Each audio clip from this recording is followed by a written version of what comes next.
Tonight, the 15-year-long secret operation to target Iran's most advanced nuclear facility. The bunker-busting bomb in action. America's top general says it was manufactured specifically to destroy the Fordo nuclear plant, buried deep underground. President Trump created the conditions to end the war, decimating, choose your word, obliterating, destroying Iran's nuclear capabilities. But was it enough to completely obliterate Iran's nuclear capabilities? Trump's team have come out fighting, but there is mounting evidence that that is not the case. One of the world's foremost nuclear weapons experts tells me it is dangerous for the president to insist that Iran's enriched uranium stockpile wasn't moved. Our full conversation coming up. Plus,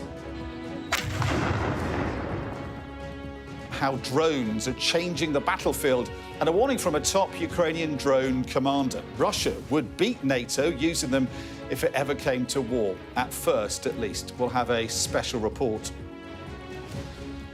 Also coming up, born in South Sudan, now playing in the NBA, the 7-foot teenager tipped to be one of basketball's biggest stars. And private jets and super yachts, Venice is transformed into a billionaire's playground for the wedding of the century. That's all coming up on The World with me, Dominic Waghorn.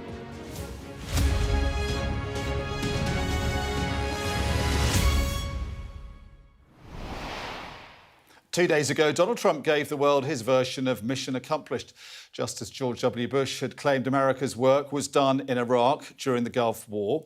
President Trump insisted job over in Iran, and this afternoon his team have come out fighting, doubling down on his insistence that there is nothing left of Iran's nuclear programme. But doubts are mounting, and tonight one of America's foremost experts on nuclear weapons, who's devoted his life to preventing their proliferation, tells me the Trump administration is wrong in claiming Iran's nuclear capabilities have been completely destroyed. That, he says, is dangerous for the world. Coming up, we'll examine the evidence provided by the Pentagon. But let's get started with a report from our US correspondent, David Blevins. He's the defense secretary, but he's on the attack. You want to call it destroyed, you want to call it defeated, you want to call it obliterated, choose your word. This was an historically successful attack. Pete Hegseth's fuming over claims US airstrikes on Iran were of limited success, and he has the media in his sights. Because you, and I mean specifically you, the press, because you cheer against Trump so hard, it's like in your DNA and in your blood to cheer against Trump. Because you want him not to be successful so bad, you have to cheer against the efficacy of these strikes. Go ahead, Tom. His top military man came armed with this video. Not the actual mission, but a test of the bombs, demonstrating their power. Operation Midnight Hammer was the culmination of those 15 years of incredible work. The air crews, the tanker crews, the weapons crews that built the weapons, the load crews that loaded it. Here's what we know following the attacks and the strikes on Fordo. First, that the weapons were built, tested, and loaded properly. Two, the weapons were released on speed and on parameters. Three, the weapons all guided to their intended targets and to their intended aim points. But Iran's supreme leader says the Americans are exaggerating. He was speaking for the first time since the ceasefire. The US attacked our nuclear facilities, a matter that is independently worth pursuing for prosecution in international courts. But they failed to do anything significant. The President of America greatly exaggerated what had happened. It became clear that he needed this exaggeration. This isn't just about what happened thousands of miles away in Iran. It's about the credibility of this White House. Overstating success or concealing failure would erode trust. And people want to know that the bombing last weekend was worth the risk. I do believe there's an effort on the outside of this building to try to divide the president's team on the inside. And sometimes you have to look at these headlines and laugh, because I've been in meetings where I know these things are absolutely not true. And again, we do our best here, I believe, to try to push back and correct the record with all of you. But there is fake reporting. That's just the reality of this country, unfortunately. There's a ceasefire in the Middle East and a battle for truth raging in America. The reality is, no one knows the full extent of the damage done to Iran's nuclear facilities. David Blevins, Sky News in Washington. So the White House is fighting hard to maintain control of the narrative. The Defence Secretary Pete Hegseth insists that the operation was carried out to perfection, the result, he says, of years of painstaking planning. But the question still remains, what has happened to Iran's stocks of enriched uranium? Our science and technology editor, Tom Clark, has taken a closer look at the latest intel on the state of Iran's nuclear project. It was a Pentagon press briefing devoting more time to attacking the fake news media than the attacks on Iran, but it contained important new information the White House hopes will support its claim Iran's nuclear program was obliterated. First, according to the Pentagon, a team had been studying the Fordo nuclear complex for 15 years prior to the attack. Satellite images showed what we initially interpreted as 3 holes from bunker buster bombs. Based on publicly available information, the layout of the complex, some 80 metres below ground, is thought to look like this, with access tunnels leading to the 250-metre-long main hall containing centrifuges for uranium enrichment. But the latest briefing reveals the holes seen in the aftermath were in fact the openings of 2 ventilation shafts targeted to give bombs access to the complex deep below. We're told Iran capped these shafts with concrete 2 days before the raid, presumably to defend the complex. Fuses on the bombs were timed so the first bombs removed the concrete cap on the shafts. 5 more bombs were then dropped at nearly 700 miles an hour down the central shafts into the complex below.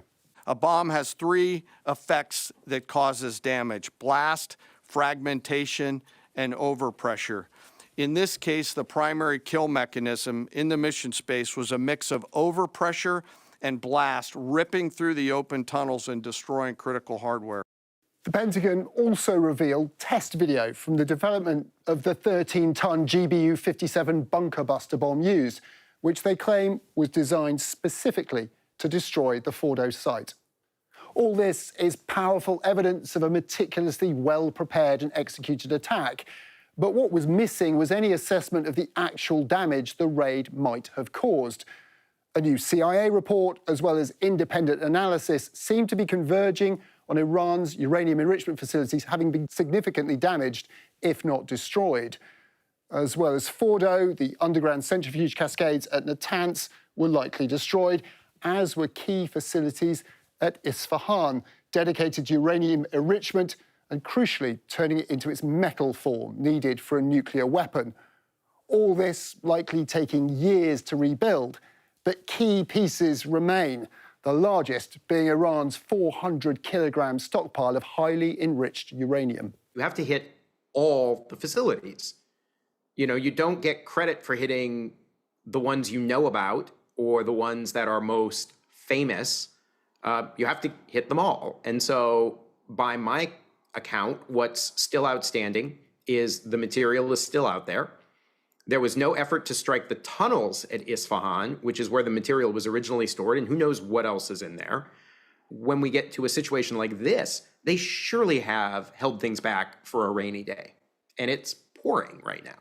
Irrespective of White House claims or expert counterclaims, the real test of the strikes is whether they force Iran to a negotiated end to its nuclear ambitions, or ends up driving them deeper and more dangerously underground. So for further insights into whether America really did destroy Iran's nuclear programme completely, I asked former nuclear inspector David Albright. He spent decades studying secret nuclear weapons, and after 2 weeks of Israeli and US operations against Iran, he is still worried. Have a listen to what he said. I would concur in general that the centrifuge program, which has really been at the heart of some of this crisis, is essentially destroyed. I mean, the facilities to make centrifuges were bombed. The facilities to make this, it's like a gas, uranium hexafluoride material that would be fed into the centrifuge, that was destroyed. But we consider there's these residual things which are very important. Stocks of 60% enriched uranium. We can't get a clear picture of how much was destroyed.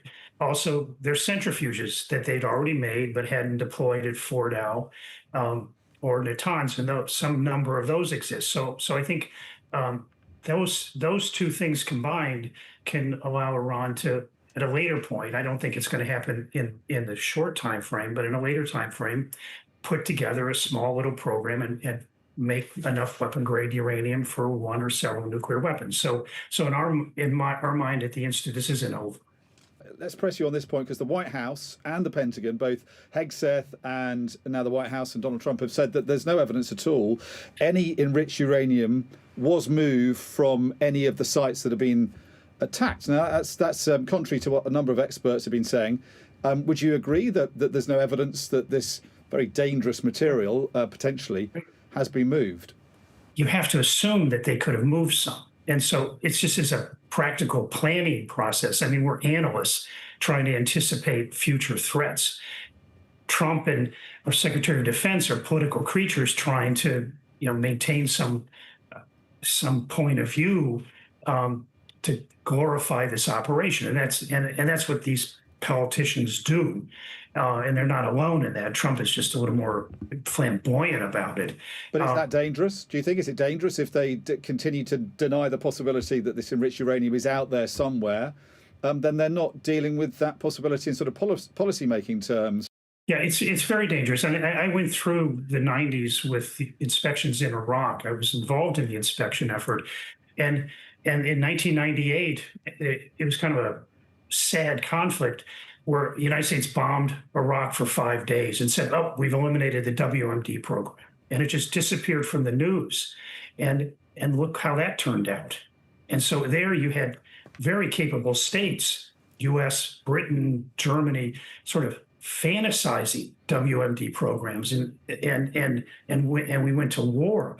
And so here you have a real program that people are going to start spinning up all kinds of scary scenarios, and they may or may not be true. And so I think now's the time to deal with it. And Iran's in a very weakened position, and the United States can lead a charge to get this resolved and in the short term. So I think it worries me if President Trump is not going to do that. And I would hope other Western leaders would press him to actually do that, because it can come back in a very bad way and lead to another war.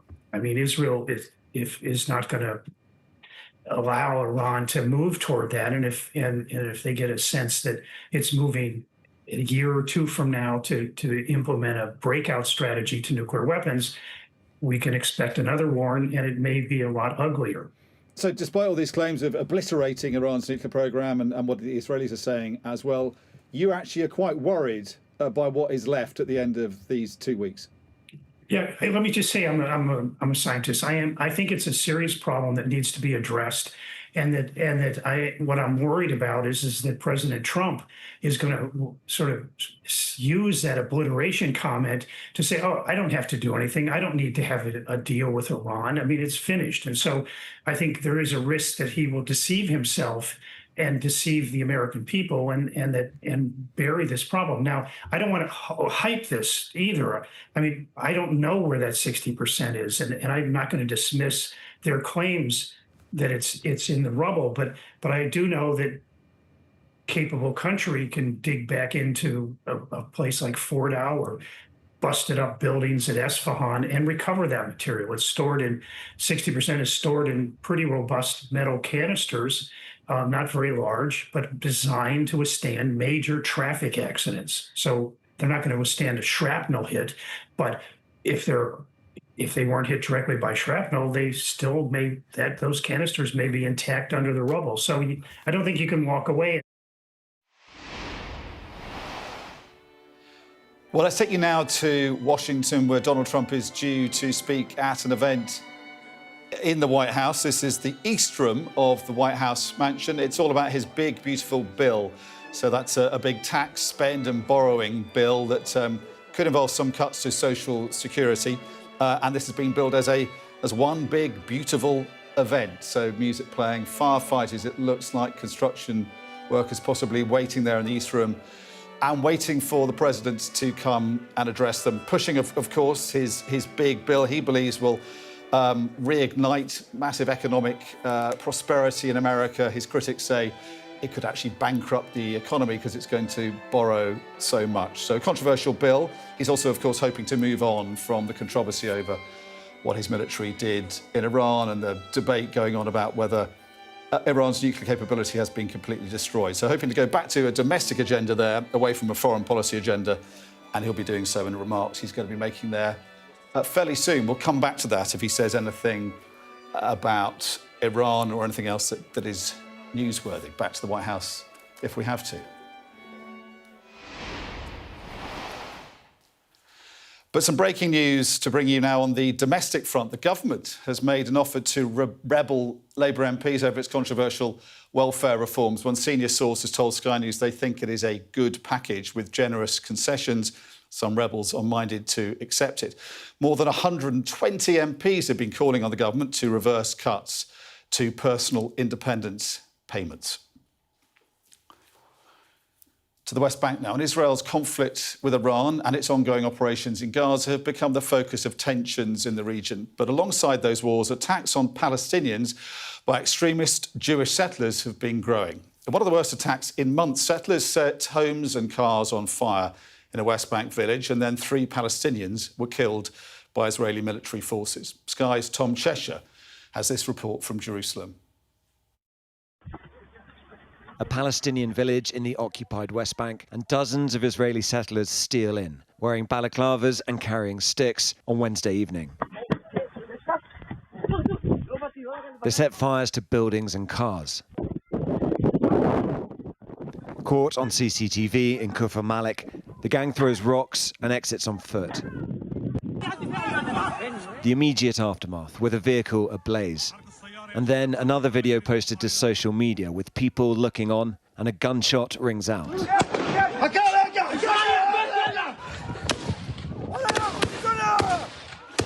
This video reportedly shows Israeli forces arriving and exchanging heavy gunfire.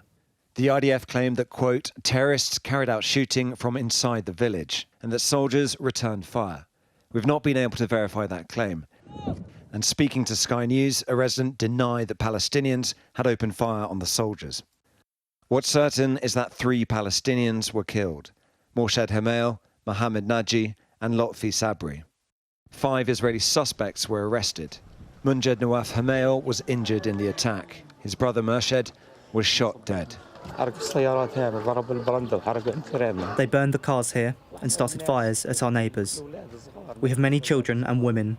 None of them stayed. Only me and my brother, with some other people who were here in front of us. I came from the inside and we stayed here. The soldier came from that direction and shot him. He, the soldier, saw that he had nothing with him. This is an area of the occupied West Bank where many Israeli settlers have set up illegal outposts. Locals say they're trying to push Palestinians out of the area using violence. Today they held funerals for the 3 people who were killed. They carried them to the town cemetery, a forceful demonstration of loss and of defiance. And they prayed over their bodies. And today there were more confrontations in other locations as Palestinians came to defend their village, both sides throwing stones. And then this. Israel's wars against Iran, against Hamas, have dominated attention. This is lower-level conflict, but it is also deadly, and it is relentless too. Tom Cheshire, Sky News, Jerusalem. Well, I'm pleased to say now I'm joined by Dr. Mustafa Barguti, Secretary-General and co-founder of the Palestinian National Initiative. Dr. Barguti, I was just saying before we came to you, I think I last met you 20 years ago in a West Bank village after a funeral where Palestinian villagers had been killed by, I think in that case, it was Jewish settlers. In this case, it was the Israeli military, and I interviewed you after that funeral. What do you think of what's going on the West Bank? When you see those pictures of what's happening very close to where you live, what are your thoughts? I mean, is there any hope that now that Netanyahu has prevailed, he would see at least in Iran, there is an argument to be made that he's going to be stronger politically. He can rein in those extremists in his cabinet like Ben Gvir and Smotrich, who've undoubtedly been encouraging the settlers to do their worst on the West Bank. Is there any hope? Do you think that things could move in a more positive direction after what's happened in Iran? Not really, unfortunately, because Netanyahu is not really different from these fascist ministers in his government. I mean Smotrich and Ben Gvir. because Netanyahu himself believes in what they believe in, which is that Palestinians should be ethnically cleansed, not only from Gaza, but also from the West Bank. And when we spoke 20 years ago, the number of settlers was much less than today. Now we are talking about 800,000 settlers, armed to their teeth, provided with weapons by the Israeli government. And when they attack villages like they did yesterday as terrorist gangs, burning houses, burning cars, and when Palestinians try to defend themselves, the Israeli army comes in and starts shooting Palestinians. That is the reality of today. And the reality is that these settler gangs continue to attack Palestinians. Today, they attacked 2 more communities. They attacked Tormos Aya in Ramallah area and Hebron city as well. So we are dealing here with a very dangerous phenomenon where terrorist gangs, settlers gangs are used to displace Palestinians. Up till now, 40 Palestinian communities were displaced in the West Bank because of settlers' terror. Well, you say they're one and the same, Ben Gvir and Smotrich and Netanyahu. I mean, they're not, are they? Because those more extremist cabinet ministers are from the far right of the more extremist end of Israeli politics. Benjamin Netanyahu is much more pragmatic, isn't he? Whatever you feel about him politically, he's Likudnik. He's more in the centre. He's not as far right as them. What do you think his end game is here? He knows there are millions of Palestinians who do not have the vote, do not have rights. What do you think he wants to do? I mean, you honestly don't believe, surely, he wants to just ethnically cleanse them out of the West Bank and into Jordan. He's too realistic to do that, isn't he? What do you think he wants to do with all you Palestinians in the West Bank? He's realistic to realize that he cannot do that at once, but his game is the same one. There are 7.3 million Palestinians today in the land of historic Palestine versus 7.1 million Jewish people. The solution can be two-state solution, which the world is speaking about. He rejects that. Netanyahu made it the mission of his life to kill any potential for a Palestinian state. He passed a law in the Israeli Knesset which says that the right of self-determination is exclusive for Jewish people on the land of Palestine. Then the other option would be, given the fact that we are now under a system of apartheid, a one democratic state with equal rights. He also rejects that. So if he rejects two-state solution and rejects one-state solution, what is the remaining possibility? Only ethnic cleansing. And he's not hiding that. He's saying it. He spoke about it regarding Gaza, but he doesn't hide his intentions even in relationship to the West Bank. So you've got the problem is that even the extremists like Smotrich and Ben Gvir would not have been in power if it wasn't for Netanyahu. So you've got a prime minister in Israel you believe to be planning ethnic cleansing. You have an American president who's effectively talked about emptying Gaza, voluntarily or not, of all its Gazans.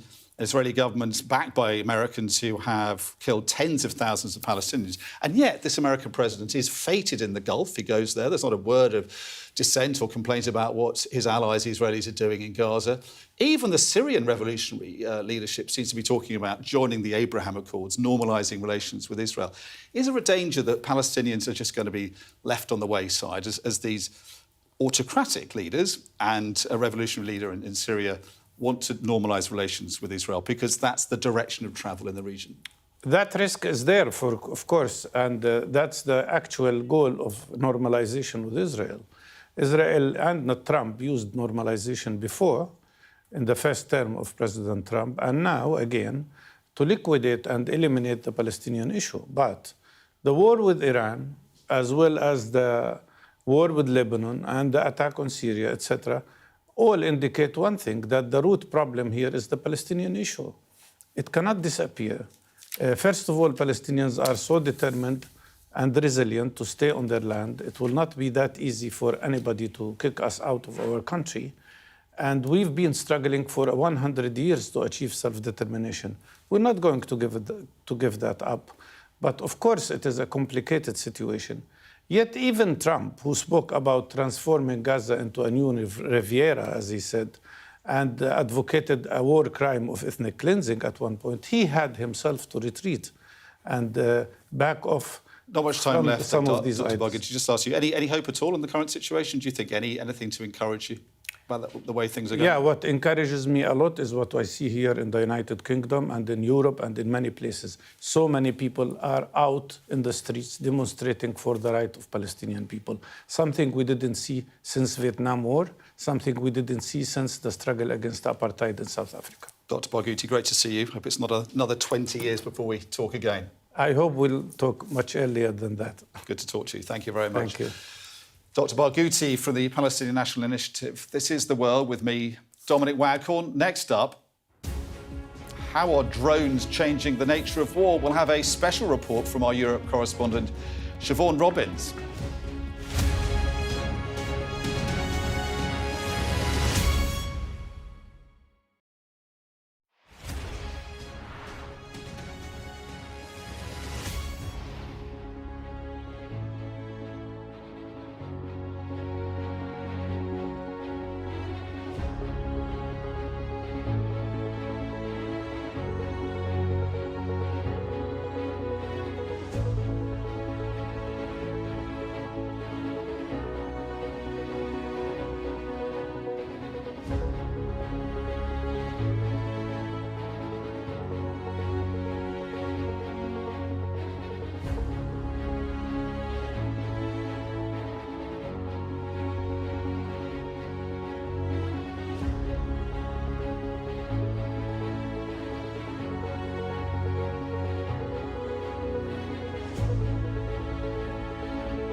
I'm Stephen Murphy and I'm Sky's Ireland correspondent based here in Dublin. The waters of Ireland and Britain should be home to great white sharks. If there are great white sharks in this area, there's no reason they wouldn't come here to feed. It's basically a buffet on a beach. This could be not only a record-breaking storm, but potentially the most dangerous storm ever to hit Ireland.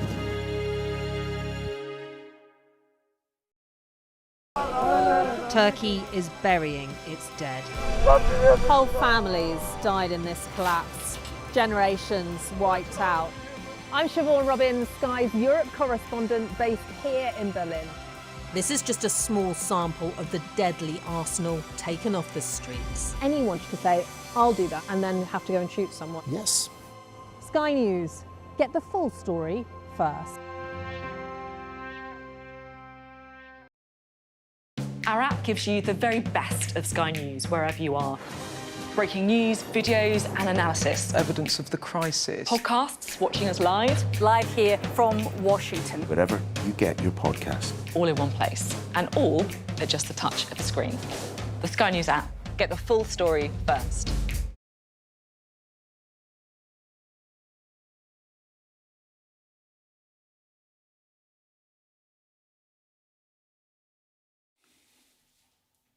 Welcome back. Yesterday, we saw NATO leaders commit to more defence spending to counter the threat from Russia. They were browbeaten into action by Donald Trump, who made clear America would no longer act as Europe's protector. They've pledged to spend more by 2035, but that is 10 years away. And every day, the battlefield is changing. In the skies, on land and on the waves, drones are revolutionising the way we fight. Ukraine and Russia are the most battle-ready. They each make millions each year. Europe's armies, though, are lagging behind by comparison. Ukraine has on record that they produced, I think, 1.3 million drones last year. I would be surprised if NATO even bought like 1,000 drones last year. Drones are responsible for hundreds, maybe thousands of deaths in Russia's war in Ukraine. They've allowed both battle-weary countries to build armies in the sky. It doesn't get hungry, it doesn't get sick, and it doesn't get tired. This is a Shahed drone manufactured in Russia and Iran. They fly low, then swoop up high before diving for their target, making them almost impossible to intercept. Sources tell me that Ukrainian authorities are expecting up to 500 of them each night in the coming weeks and months. Tonight, I'll hear from a commander in the Ukrainian army as we ask, is Europe ready for the drone revolution? Siobhan Robbins has this special report.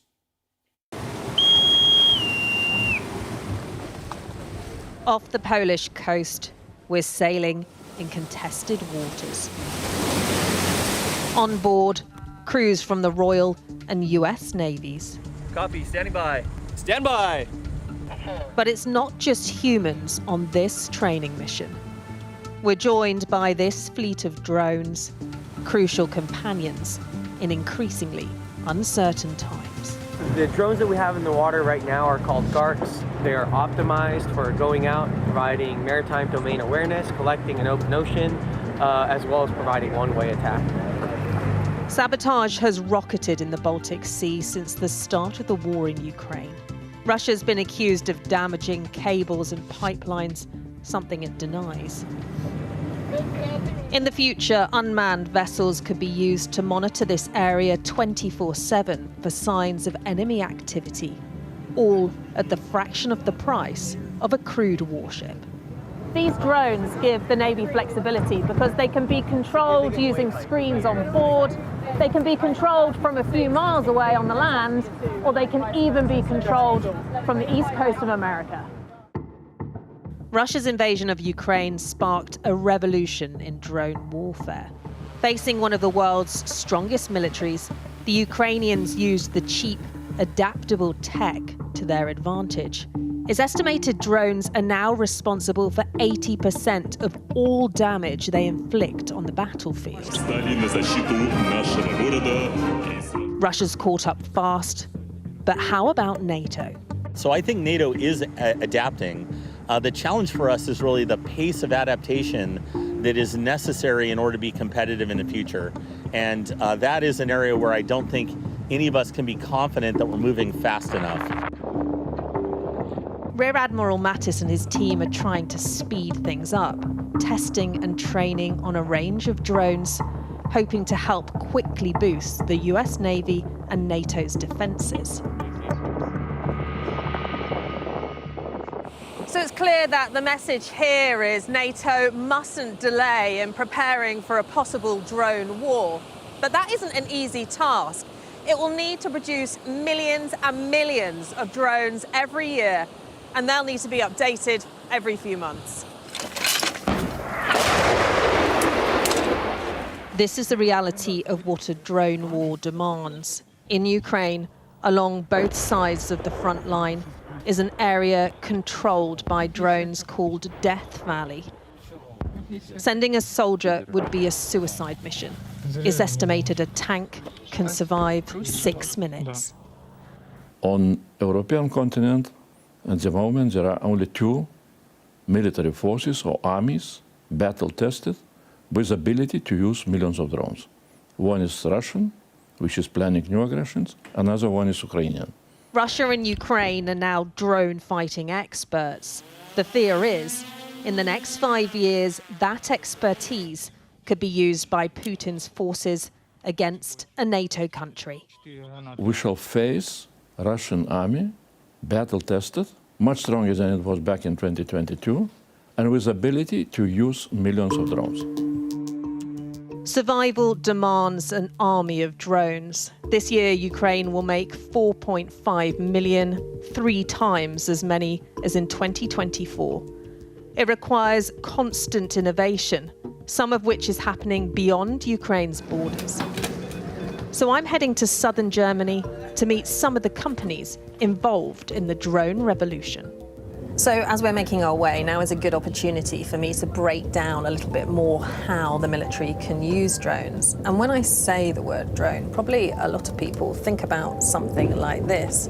But actually, unmanned machines can be used in the sky, on the land, or on the sea. And they have several main uses. So there's surveillance and reconnaissance, attack, defense, logistics, so that could be, for example, bringing troops food or medicine, and they can clear mines. Now, the majority of drones that we're seeing being used in Ukraine at the moment are called first-person view or FPV drones, and they can cost as little as $500. These are cheap, off-the-shelf units which have been adapted to carry explosives, but they are really just the start. Far from the trenches of Ukraine, war is being reimagined.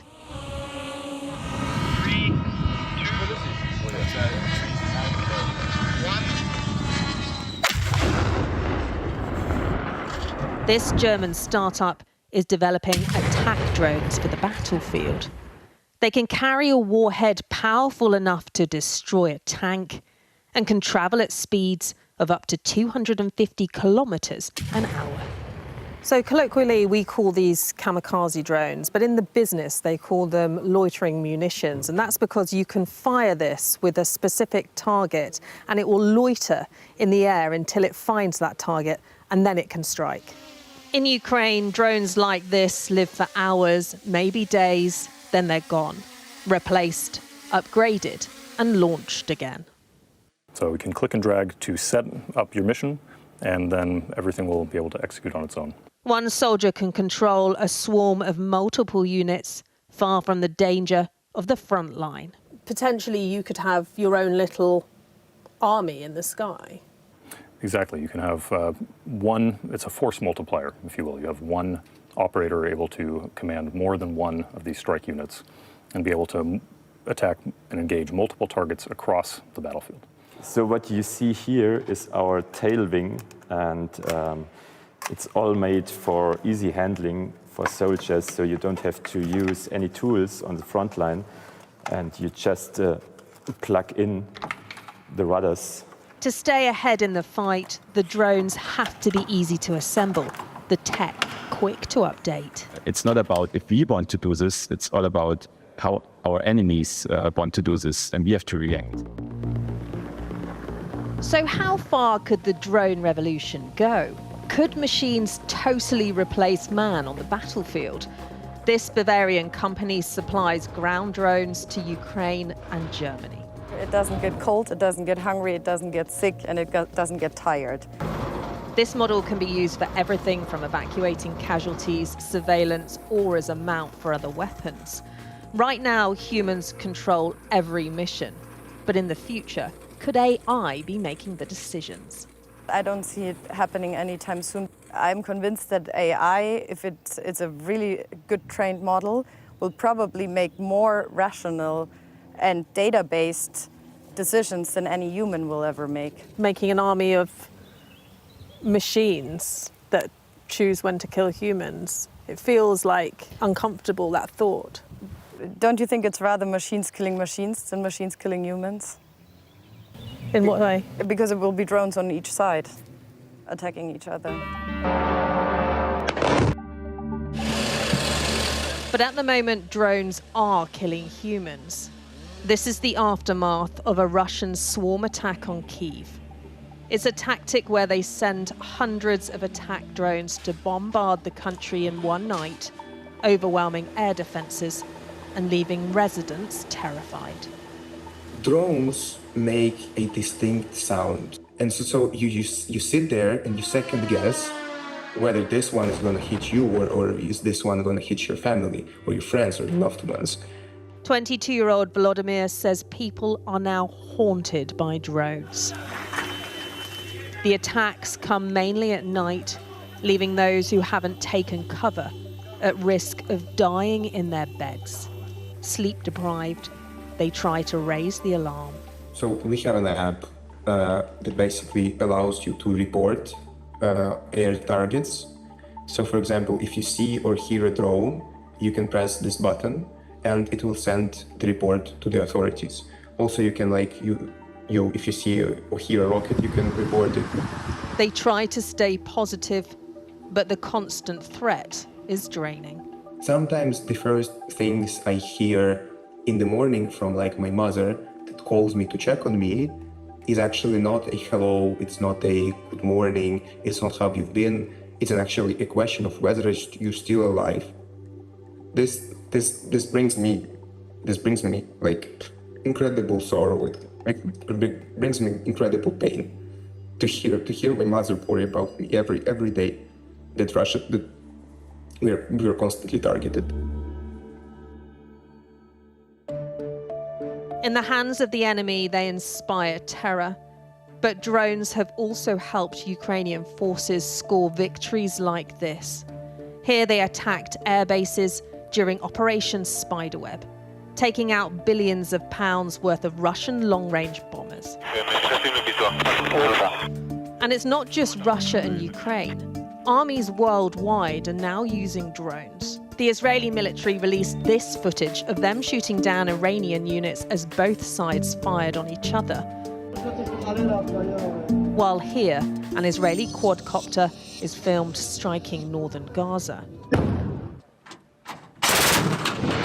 So how can NATO protect against this threat? Well, this is one way. Here they're shooting drones out of the sky. NATO's chief has pledged to massively increase air defences as it boosts defence spending. We see Russia's deadly terror from the skies over Ukraine every day. And we must be able to defend ourselves from such attacks. Another tactic is using jammers to break the link between drone and pilot, but fibre optic units are immune. If we're talking about whether NATO would be ready for a possible drone war, we need to talk about how drones can be used to boost defence. And one of the most ambitious ideas is the creation of a so-called drone wall along NATO's eastern flank. Running from Norway to Poland, it would be around 3,000 kilometres. And if it got the go-ahead, it would be the most expensive network of unmanned aerial vehicles. Essentially a brigade of eyes in the sky, constantly monitoring the borders with Belarus and Russia, looking for threats, which it would then intercept or attack.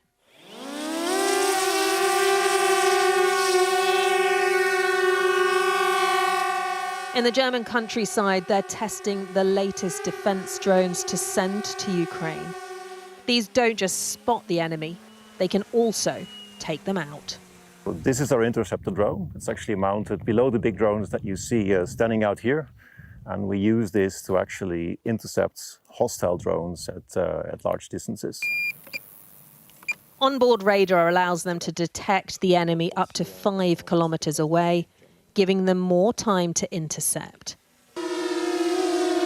And that could be a game changer in an aerial drone battle, according to the makers. If you can use drones in defense, at some point you have robots fighting robots that will hopefully ultimately also save lives. How ready do you think NATO is if one of its countries was to be hit by a wave of drones like we're seeing in Ukraine? We are absolutely not ready, in my view. Ukraine has on record that they produced I think 1.3 million drones last year. I would be surprised if NATO even bought 1,000 drones last year. I think Germany has procured 100, maybe 200. So you can do the math on what that means, how quickly you run out of drones. Ukraine, if they consume those 1.3 million drones in a year, that's 3,000 drones consumed per day. So if you have 100 in your inventory, that will not last an hour. The German Ministry of Defence say the figures don't closely reflect reality. They add drones are a part of soldiers' daily routines and that they're investing in a range of models, including attack drones like this. This is what it's already done. And across the board, NATO's made producing and protecting against drones a priority. Members like Britain will spend $2 billion on military units. The UK has also announced a deal with Ukraine to co-produce drones. A smart move, President Zelensky told Sky News in an exclusive interview. Морські дрони тощо. А сьогодні перехоплювачі важливий Україні. Вони перехоплюють іранські шахеди. А завтра вони будуть також на складах у Британії. Я не вірю, що у вас буде війна, але добре, що у вас буде така зброя. But Russia's continued offensive is a wake-up call, a warning. NATO knows it can't stockpile drones as they'll go out of date. But Europe must be capable of making its own drone army in case of future attack. Russians can have around 5 million drones. So we need to have capacities bigger than those in order really to prevail. So it's a question is about millions of drones.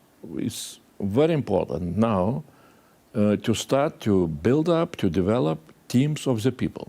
You know, engineers, constructors, operators, digital people, you know, ready to scale up production if the X is coming. From the skies of Ukraine to the battlefields of the Middle East, drones are revolutionizing warfare. NATO must learn to lead that revolution or risk leaving itself exposed. Well, fascinating but chilling stuff. Someone who knows firsthand how drones are changing the nature of war and their devastating effect on the battlefield is Major Ole Shirayev. He's the commander of Ukraine's 225th Separate Assault Regiment. I sat down with him a little earlier and asked just how important drones are for Ukraine's army and what NATO may have to learn from that. Have a listen. It's difficult to say who's winning the war of the drones. Ukraine was the first to use UAVs. However, the Russians are progressing and they continue to come up with new solutions. Half a year ago, they started the mass use of fibre optic drones. So, our adversary, the Russian Federation, is making progress and advancing tactically and is managing to move forward deep into our territory. But they're also suffering huge losses in terms of the number of troops. It's important to mention that they have more personnel, more military equipment and more drones. They have a much larger population and production base, which means they're able to continue to produce more than we are for their war efforts. But war means changes. They do some things better than us, but we try to keep up. And in some areas, we do better than they. And how much do you think of a threat that is to the rest of NATO, to other Western countries? The Russians are now battle-tested and battle-hardened, obviously, in their use of drones against you. Do you think if it ever came to a Russian attack on another Western country, the West would be prepared for that? My personal opinion is that the West will not be ready from the onset. This war has been a unique experience that only Russia and Ukraine have learned from. This is a modern war unlike any other war previously fought, because of constant monitoring of the battlefield and using UAVs. So I think if we model a possible conflict where Russia attacks the West, in the initial stages, it will inflict heavy damage upon the West. But knowing that the West is technologically superior, it will adapt. So Ukrainian experience plus the technological capabilities of the West will bring us victory. Major, you've been in the thick of some of the worst fighting in this war, and you've won awards and been recognised for your leadership, both the Hero of Ukraine and the Golden Star accolades. Give us an idea of how terrifying it is to be involved in this very new kind of drone warfare, and also if you don't get the support that you're looking for from the West, how much are the Russians likely to start or continue pressing further west and be an even bigger threat to your country than they are already? I started the war with the rank of a regular soldier, which has given me unique insights and experience as to how war changes. This is the third time that I've served in the army and the second war I've participated in. The first was in 2014. Of course, back then, different skills were needed and there were different problems to solve. At first, war was more classic in many regards. Now, it is terrifying because we see 80% of wounded soldiers being inflicted by drones. But the presence of infantry is still decisive, not unlike previous wars. Our land is where the infantry is staying. Only infantry can clear territory. But as everything is now being controlled by drones, and it is terrifying, we're solving this problem by masking our positions with mesh, and we're engaging in electronic warfare and teaching new recruits to shoot down drones with their issued rifles. If Ukraine stops receiving support from our Western partners, in that case, Russia has the opportunity to advance. However, we will keep standing and we will continue to solve this problem. For us, it's an issue of honour and our territory. Every Ukrainian soldier will be standing until the end. Now, he's 7 feet tall, was born in South Sudan, a country constantly at war, and he was raised in a refugee camp. And now, just 5 years after he first picked up a basketball, Kaman Malawach will soon start his career in the NBA. This is the moment his place on the Houston Rockets was confirmed after playing against some of basketball's greatest in the Olympics. Now they'll be on the same team. The moment made my expectations. I didn't think I was going to cry, but sometimes I let the emotions out, and I was so happy, and everything was just going through my head, my whole journey and my people and the continent I represent, the continent of Africa. When he was 13, a motorcyclist noticed his height and told him he should take up basketball. He did and was selected for the NBA Academy in Senegal. The Houston Rockets select Kaman Malawach from Rumbek, South Sudan. And that's how some of his teammates at the academy celebrated the news. But in Donald Trump's America, being South Sudanese comes with red tape. In April, the State Department revoked all visas for citizens of the country. The 18-year-old has been unable to leave the US since then, though his team are confident he will be able to play in the league. I'll be speaking to Brendan McKillop, head of elite basketball at the NBA. Have a listen to what he had to say. I think he's one of a kind. You know, in terms of his physical abilities, his length, his height, his athleticism are unmistakable. But when you add in his work ethic, his humility, his ability to never forget where he came from, I think that is incredibly unique for somebody that has followed the path that he has. He's had an extraordinary story, and he's very young. He's only 18. Is it fair to say that top talents are becoming younger and younger as this game goes on? I think so. I think, and I think you can attribute a lot of that to the investment that the NBA is making to grow the game globally. Kaman only started playing at 13, but because of our investment in the continent of Africa, we're trying to install predictable pathways for young players that want to follow their dreams through basketball. Kaman's a great example of that. He came to the NBA Academy in Senegal at age 14. He participated in the Basketball Africa League for 3 seasons. He was an Olympian, and he's still only 18 years old. So his basketball resume is as impressive as anyone else in the country or on the planet. So he fled from South Sudan to Uganda as a child, and his nearest basketball court was apparently 40 minutes walk away. How did the NBA come across him? A coach happened to pass him on the side of the road. And you know, in our work, we have to build large global scouting networks if we want to uncover every talent that there is out there. And we're very lucky that this coach passed him and talked to him and convinced him to pick up a basketball, and gave our NBA Africa office a call and told them about this incredibly intriguing prospect. And it really all took off from there. And what was it about him that made the scout think there was potential there? His height and his length. Even at the young age of 13, he was incredibly tall then. I know he played football at that time, and you know, football players are unique when they transition to basketball because of they bring footwork to the table already. And so on the basketball side, had to teach him really how to use his hands, and that became natural to him. And I think that's why he has reached the pinnacle of the game so quickly. But I think we all know from movies the kind of pressures that American sports men and women are under, and the kind of temptations in terms of money and fame and all the rest of it that comes with that kind of opportunity. I mean, how has he coped, and how do you cope going from, I mean, relative poverty in South Sudan to that kind of head-spinningly, completely different life in America? Kaman is incredibly unique. The humility that he brings every day, and he said, I heard him say it on the broadcast last night. He said, "I am where my feet are." And I think that's not just a quote to throw to the media. He believes that. And despite where he came from, despite where he is now, and the celebration that he has in front of him, he will never forget who he is. And that's what's going to make him so special for this league. And what kind of challenges do you face in getting these players into America? I mean, are there difficulties with immigration and any other issues, or are those kind of issues fast-tracked through? We have staff at the NBA office that is fully dedicated to making sure that these players get to where they need to be. That was Brendan McKillop. Now, celebrities, protests and tens of millions of pounds. A-listers from around the world are descending onto Venice for the wedding of Amazon billionaire Jeff Bezos and Lauren Sanchez.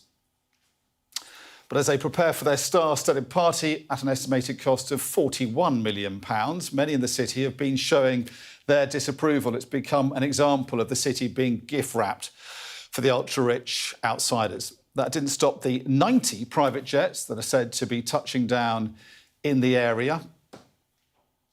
So who's there? Kim Kardashian was amongst those seen in attendance, arriving by boat to the venue, one of those famous Venice water taxis, as was Ivanka Trump and Jared Kushner. They were seen arriving with their family a little earlier. Ivanka's father, perhaps a little tied up. Donald Trump, of course, got other things to do at the White House. Singer Usher, taking a break from his tour, was also spotted, one of many from the music industry set to attend.